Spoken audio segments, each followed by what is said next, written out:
Një nga gjendjet mendore më të shprehura, më të përjetuara tani, është një gjendje presioni mendor, overwhelming, që thuhet, ose bile gjendje që quhet swell of mind, pra sikur mendja është ënjtur dhe kjo krijon një konfuzim mendor. Është shumë e shprehur në shumë njerëz. Ka shumë arsye pse ndodh, por një nga arsyet kryesore është fakti që koscienca e njeriut vetëdia po rritet. Çfarë do të thotë kjo? Kjo do të thotë që një fluks i ri drite dhe një kapacitet i ri i qendrës pineale, që ka qenë gjithmonë aty për ne, dhe ky kapacitet i ri që krijon edhe vizione intuitive, mendime intuitive, që po aktivizohet për gjithë njerëzimin tani, mund të jetë jo familjar, është e panjohur për mënyrën se si mendja ka funksionuar. Pra, kjo është një nga arsyet, përveç shumë arsyeve të tjera, që mund të ndihet një konfuzim mendor në planet për të gjithë njerëzit.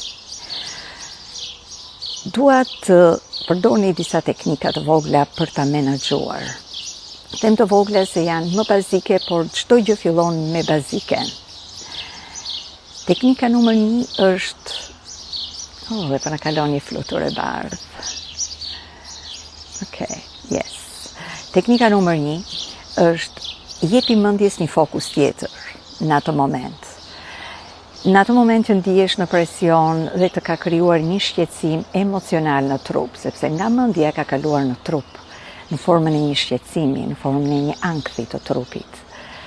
Dhe jepi mendjes fokus në diçka tjetër. Të vogël, në një pasion të vogël, edhe sikur të jetë me pak sforco. Drejtoje, riorientoje mendjen në një detyrë tjetër të vogël, në një hobi, në një qef të ndin. Kjo është e para. E dyta, lëvizja. Fillo ta lëvizësh trupin, fillo mund të bësh një vrap të lehtë, një ecje të shpejtë, fillo t'i japësh trupit lëvizje energjetike. Në mënyrë që energjia të fillojë të shpërndahet nga mendja në të gjithë trupin.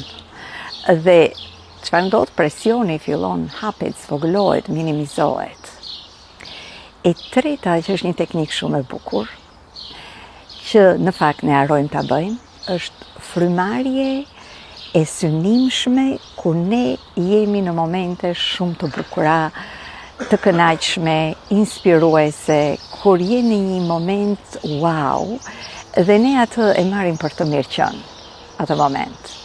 Në fakt, në atë moment ne mund ta frymëzojmë, mund ta trupëzojmë, mund ta tokëzojmë në trupin ton dhe një frymarrje shumë të vëmendshme, kur je thithe, përthithe, hape, jepi jetë, jepi frym, jepi trupit sinjal që ti je në këtë gjendje.